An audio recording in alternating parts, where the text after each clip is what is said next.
สีสุทโธวิสุทธิเทวาภูเทมิ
ทรงเพื่อในพระเน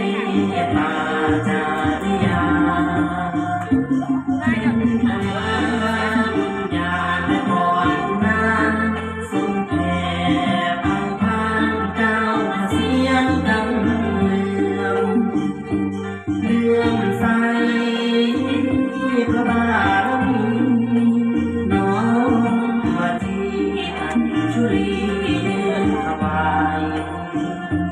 มันนามีศรัทธาในจิตเป็นนิมิตวิจิตหมายนำพาหวังนาหลั่งไหลศรัทธาดุยาธาชียาสีปทุมมา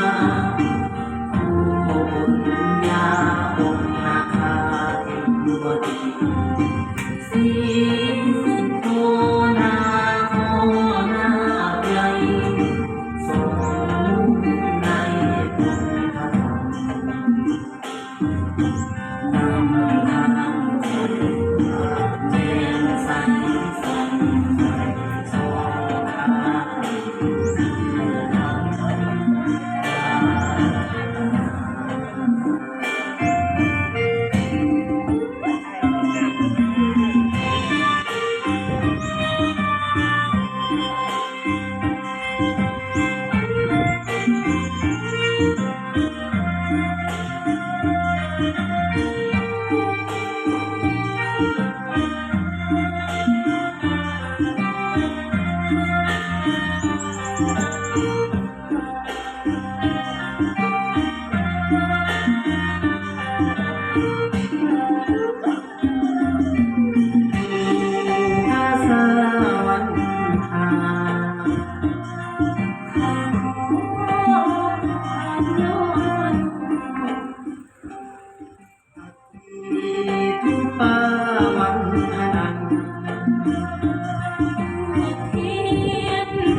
ขอจงถึงทุ่งขา